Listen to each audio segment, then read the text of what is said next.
to the fraternal orders collectively known as the mysteries, the very highest degrees of which, combined together, make up a secret order known as the Illuminati.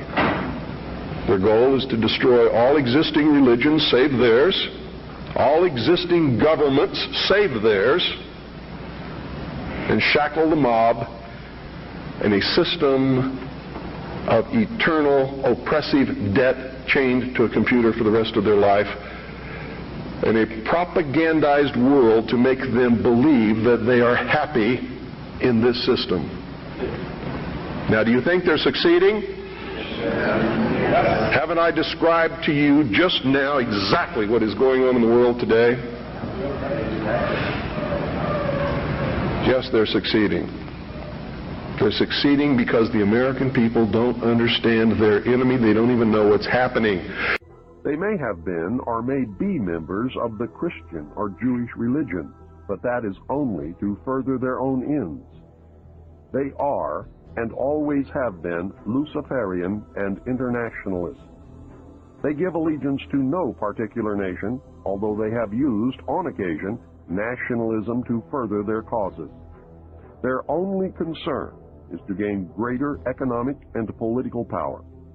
The ultimate objective of the leaders of both groups is identical. They are determined to win for themselves undisputed control of the wealth, natural resources, and manpower of the entire planet. They intend to turn the world into their conception of a Luciferian totalitarian socialist state.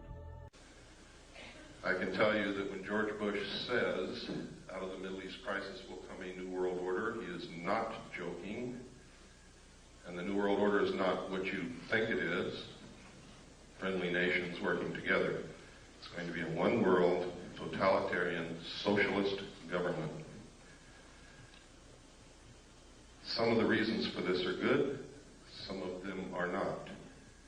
The intelligence community felt that John F. Kennedy was a threat to the national security, which translated into reality means was a threat to the New World Order, the one world government which they were actively in the process of forming. Was there anything on record that indicated that he was out to, things that he did would threaten that New World Order? Oh, absolutely. He had written an executive order. I don't remember the exact number now, but it's available to anybody that wants to go look it up. He had written an executive order ordering the printing of United States notes, which would have broken the back of the Federal Reserve, which is one of the major instruments of propelling the United States into the New World Order by destroying our economy, the basis upon which we live, the basis upon which our whole society is founded, is being ripped right out from under us. They destroyed the political will of the nation when they assassinated John F. Kennedy, which has furthered their goals because it made a lot of people feel so helpless that, God, if they can kill the president, who am I? You know, what can I do? I'm just one lonely, helpless person. So they quit voting. They abdicated their power. And, of course, through agents like Robert Groden and many others, Oliver Stone, they're being convinced that our government sucks, that our government is the problem, that the Constitution doesn't work, that the Bill of Rights aren't real. We're playing right into their hands, in other words. We're playing right into their hands because there's nothing wrong with the Constitution or the Bill of Rights or our government. It's the people. You see, it's been infiltrated, and from within, they are eating at the heart of this nation like a cancer, this secret society. They are destroying it. They are subverting it. Another thing I've done for people is I've put it together for them so that they can see the overall picture rather than looking at small things and thinking that it's isolated.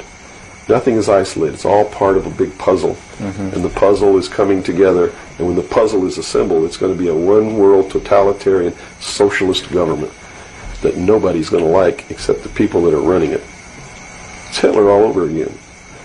And the rationalization is we're going to create the world without war. The utopia. The utopia. But they will never create that utopia because they're not dealing with the problem that makes them want to create it. And that is the inherent flaw in each individual human being that makes us do the things that we do. Until that's overcome, there's never going to be a world without war or without rape or without killing or without robbery. And anybody that thinks that there is has already gone off the deep end. So the method is, here, I'm going to hold a gun to your head so you won't rape, you won't kill. That's right. Yes, okay, I understand. To which he was chained to the Garden of Eden, and thus brought the gift of intellect, wisdom, to man, and thus is the true benevolent God. And man, with his intellect and his wisdom and his knowledge, will create technology which will elevate man to the position of God. And all this is allegorical. Don't take the story literally, you see, because it's all allegorical. They believe that intellect, reason, is the light, is the true God, is what makes man God. And I'm not going to debate the right or wrongness of that, because who the hell knows.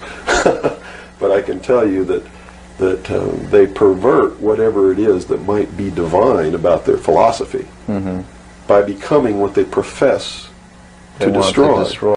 Because in the end, it's not going to matter whether Jesus ever lived or didn't live. The story is real, and it's within all of us. And it brings us to something within ourselves that is good. But these men don't look at that. They believe that the end justifies the means, that these stories are just stories, and that the real meaning behind it all is that man can transcend his animal state through the realization of intellect and the overcoming of all of his emotions and feelings and morals, guilt, all of these things. And I just can't go along with that, because I believe it's our emotions that tell us when we're doing wrong. We feel it within ourselves. If you want to know what's going to happen in the future, if we don't wake up and through the power of those, see, not one drop of blood ever has to be spilled, and no one has to ever put any chains on their legs or their arms, ever. If people just wake up and exercise what was given to us in our Constitution, the power of the vote, while we still have that power. So you say there is still a possibility for like one individual watching this tape to actually make a difference. You better believe it.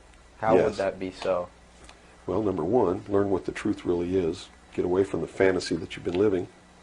Educate other people, those you know, your family. Once that begins to happen, it spreads.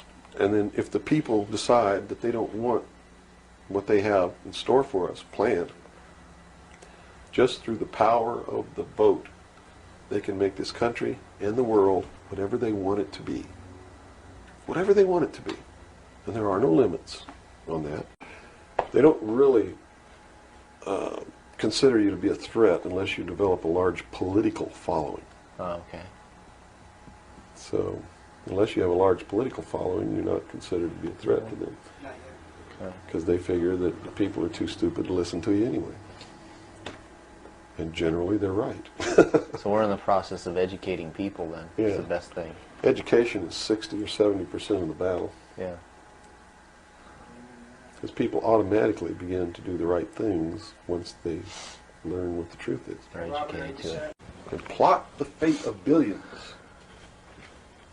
And nobody even cares about it. But 6 football players go to lunch together, and it's in the headlines across the country. You have a reflection of the society in which that exists. And it is a sick, sick society that is doomed to self-destruction. So based on that scenario, there's some truth into what these men are looking at. Absolutely. And that's what makes me so sick, is that I'm trying to wake up a people who on a daily basis are proving the ones that I'm warning them about to be right. Mm-hmm. Well, so that even though a minority, there are people out there that you recognize are awake to this, if they don't do something about it, they will lose that ability to be free in that way. That's correct. Whether they might think, well, I don't need to worry about it because I know what I know and I'm fine. That's It doesn't right. work that way. There's a Yes. connection here to everything. That is correct. That from me. We're in this situation because all of us, me included, we're dummies for most of our lives. And unless we change that, we are never going to turn anything around. And that is the cold, hard truth, whether we like it or not. And we all, at some point in our life, have to go in the bathroom, confront our own self in the mirror and say, Bill Cooper, you've been a fool for most of your life. What is the matter with you? You've got to stop it right now. You've got to stop being stupid. You got to become a real American. You got to care about things. You got to find out what the truth is so you know what to care about. And it's hard to say. I know because I've done it. I couldn't be up here if I had not confronted myself in that manner. You've got to do that. You have to do it. If you can't make a change. The supremacy of the mind of man, not in God. Anytime man has supremacy over everything, everything becomes what? Subjective. If you're God, how can you do something wrong? And that's the whole problem with this crowd now. They don't have anybody to answer to. You see, whether you believe in God or not, the human race must have God. They must have a superior power to which they must answer. If they do not, then everything becomes subjective, and if I want to slice your head in half, by God, there's nothing wrong with me doing it because I'm God. You understand that? That's really what's wrong. The most dangerous radio host in America because I simply tell you the truth. I will not wax eloquent. I will not polish your knob. I will not lie to you. I will not tell you that you are the most brilliant, smartest, best educated people in the world, because at this very moment it is a lie. You are for the most part apathetic, ignorant, and stupid, or we would not be in the situation that we are in now. And all you have to do to change that is go into your bathroom, look in the mirror, and you will see everything that ails America today. Look yourself right in the eye and say, I've been stupid, apathetic, and ignorant, but I will never be stupid, apathetic, and ignorant again for the rest of my life. I am going to change that right now. Eventually? Right. One of the greatest misconceptions that anyone can have is that man is God. Man is not God. We're a fragment of that. We are a fragment of God, but man has to understand that no part can be as great or greater than the whole. So man cannot set himself up as God. People who think that man is God and worship knowledge and technology and believe that by the use of knowledge and technology man can become God or can be God are actually practicing Satanism. And I'll tell you why. The worship of knowledge is Satanism. The concept that man can be God or is God is Satanism. Not because I'm a Bible thumper or anything like that, but because if you believe the story in the Bible that Satan enticed Eve to pick the apple from the tree of knowledge and make Adam eat it, which is the original sin, the myth, yeah. Then you have to understand, if that apple represents knowledge, then the worship of that apple is Satan. And everybody thought religion was a joke. If you don't believe in God, for all intents and purposes, to you there is no God. Remember this. If the people who rule the world and have the power and the money to manipulate large masses of money believe in God, you better understand what that God is and what it means for you, because you're always on the bad end of the stick. And if they believe in Lucifer, you better understand that also, because you're still on the bad end of the stick, because unless you take the power, you never are going to have any. In this country, it started out that the citizens had all the power, and over the years, the citizens, because of their greed, their apathy, and their irresponsibility, have given it away to those who were waiting with open arms to take it from you. Something happened that brought man out of that state, and if you're talking from a biblical reference, out of the Garden of Eden and into the world. He wasn't innocent anymore. He understood that he was naked, and that his partner was naked. He could think. He could look around. He knew when something was good and when it was bad, just as we all do here. When somebody comes up to me and says, well, how do we know which is the right way to go? I know that person is setting me up to justify his bad deeds, and I won't do it. You always know. We always know which is the right way and which is the bad way. The bad way sometimes feels better, so we may choose that way and justify it by rationalization in order to make ourselves feel better about the bad that we did. That you can never make everything all right, and you can never make everything all bad. Both must exist, and we must maintain a balance. And we must become responsible. If each individual on this earth learned to walk in a divine state of grace, responsible for themselves, their family, their city, their state, their country, and for the world, And to the laws of nature. and to the laws of nature, and actively participate in solving the problems of yourself, your family, your city, your state, your country, and the world, there could never be a group of men meeting behind closed doors in secret that could ever control anybody. But by abdicating responsibility, by not walking in that divine state of grace, makes possible anyone meeting behind closed doors to bring about the world that they want.